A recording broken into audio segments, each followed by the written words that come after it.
Hello, I'm the Nostalgia Critic. I remember it so you don't have to. If you're like me, you discovered the story of Mozart through the movie Amadeus. Not true. Not true. The movie is entirely not true. And if you're like me, you always encounter someone who says this. Instead of trying to get all your information from movies, why don't you just try knowing everything, like I do? It seems like if you even bring up that you enjoy the film, somebody has to talk about the historical inaccuracies. To its credit, Amadeus never claims to be a true story. Based on the play, Amadeus looks at the life of Wolfgang Mozart from the point of view of another composer named Antonio Salieri. He claims he killed Mozart because he was jealous that such talent had fallen on what appeared to be a giggling, dirty delinquent. This is one of those movies everybody can get behind. It's visually interesting, has dramatic intrigue, hilarious comedy, and introduced people to a part of music history that was phenomenally fascinating. Most people, when they hear Mozart, think his life is going to be one of just looking fancy and keeping up appearances. But many people, myself included, were enjoyably surprised to find out how weird, funny, brilliant, immature, and even kind of downright insane a person could be. And none of it is true. So you see, you actually know nothing about Mozart. Why don't you just swipe left? That's all you see everywhere, right? Just swiping iPhones. That's you. The movie got me so into the life of Mozart that I decided to do a little research to see how accurate it actually was. The best way to do this is to go over the common complaints that people swear must have been made up for the movie. Scholars and musicians bristled at its depiction of the composer as a silly, overgrown child with a hyena cackle. And it probably goes without saying, but there are spoilers in this. And if you haven't seen it yet, check it out. It's said by many, including myself, to be one of the finest movies ever made. With that said, let's start on a topic so common that even The Simpsons addressed it. Mozart was a lazy idiot. At the end of a very funny spoof The Simpsons did of the film, Lisa points out that the movie has a lot of historical inaccuracies, claiming Mozart worked very hard on his music and Salieri was a respected composer. Yes, they just make him look like a buffoon. Like brilliant music just came to him, and he put no effort into it whatsoever. But many people are just going by the impression it made, not what the film was actually saying. It is documented that Mozart had a very immature, even dirty sense of humor. He loved fart jokes and sex jokes, and he was boastful and bad with money.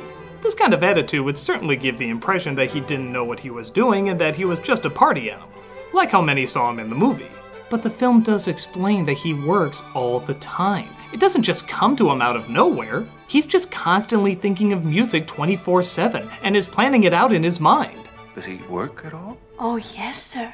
I don't mean that he's lazy, because he's not at all. He works all day long. He just sits there writing and writing.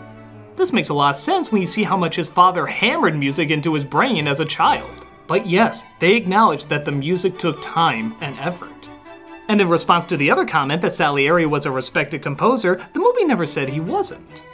In the opening, we see more people remember Mozart's music rather than his, but it's shown clearly that not only was Salieri's work adored in his day, but many loved it even more than Mozart's, as Mozart's work seemed too different and new at the time. It is the best opera yet written, my friend. You do honor to Vienna and to me. Which brings us to the next questionable subject. Did fellow composers, including Salieri, actually hate Mozart?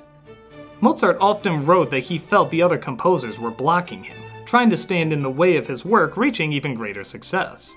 And yes, the emperor did famously say that his music had too many notes, which is like saying a book has too many letters. There are simply too many notes, that's all. Just cut a few and it'll be perfect. He was never given a position in the emperor's court, one of the reasons being he didn't just write his music for the musical elite, he wrote it so that the everyman could appreciate it as well. There were also so many that wanted to see Mozart as a one-trick pony or a dancing monkey, seeing how his fame started when he was just a little kid. So naturally, there were critics that said he was the equivalent of what we would call a fading child star.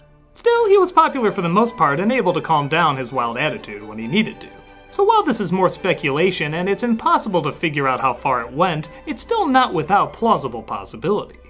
Ah, but what about the masked man that commissioned the Requiem from him? The person who was trying to steal the work for himself. Clearly that is work of Hollywood. Well, on that you're correct. You see. He didn't wear a mask. What? Yeah, the part you'd swear was out of a lame Hollywood thriller actually contains a lot of truth. A composer named Count Franz von Walsegg anonymously commissioned Mozart to compose a requiem for his late wife. The Count had a history for taking compositions from famous composers and passing it off as his own, as he was an incredible pianist but not the best composer. So it's incredibly likely he was going to do the same with Mozart's work. He used servants and messengers to communicate with the ill Mozart, and as shown in the movie, he died in the middle of writing it. It was then handed off to other composers to try and complete it so that his wife could still collect the money and pay off a lot of the debt that her husband accumulated. So, while it wasn't Salieri as it said in the movie, it was still someone who had quite a devious plan, proving once again truth really can be stranger than fiction. Yes, but let's not tap dance around the biggest inaccuracy, the one that the whole film is centered around. Salieri did not claim he killed Mozart. Oh, come on now, are we conspiracy theorists? Oh, not at all. It's incredibly unlikely that Salieri did anything that he said he did in the movie. Very good. But he did claim that he killed Mozart. In his later years, Salieri, just like in the film, tried to kill himself and confessed that he was the one responsible for Mozart's death. And since there weren't really doctors of mental health back then, they called a priest, who would listen to him explain how he finished him off. Now, historians have dismissed this as mad ravings of a person whose sanity has clearly deteriorated. But this is where the film gets very clever. Who's telling the story? Salieri. That means that the whole thing could be told under the guise that he believes what he's talking about really happened. If you look at it that way, even to the point where he convinces the priest that what he's saying is true, the story suddenly takes on a much more interesting angle. Mozart, even near the end of his life, swears he's been poisoned, and often says that he's writing the Requiem more for himself. But in terms of Salieri doing it, this is the part that's clearly historical fiction. This is where we enter Oliver Stone's JFK or the Da Vinci Code. It's a fantasy told in a world of fact. But what makes this so clever is that you can just say everything around Salieri is mostly fiction while everything around Mozart is mostly accurate. He worked hard on his music, like the movie said. He could be immature, like the movie said. He was a debtor, a drinker, a boaster, but also one of the most unbelievable talents the world has ever known. So when somebody says Amadeus is totally nonsense, you can say that the majority of it is true except for the Salieri parts. Those parts are based on the theories and stories that spread over the years. Deceitful stories so crazy and unbelievable based off of a life so crazy and unbelievable that it's hard to know where one ends and the other begins. That's the genius of the movie. It blends fiction and reality so well that even years later, people still confuse what really happened and what didn't.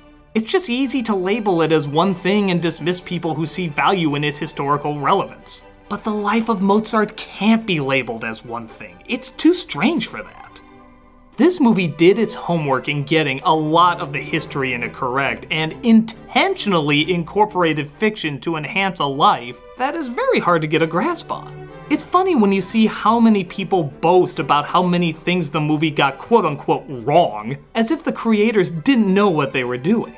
Very similar to how the composers in the movie assume Mozart didn't know what he was doing because he was too strange and new. In fact, with all the people talking about the inaccuracies, even though they got a lot of those inaccuracies wrong, you could argue that they're the ones who are misinformed. A fouler phrase has never been spoken.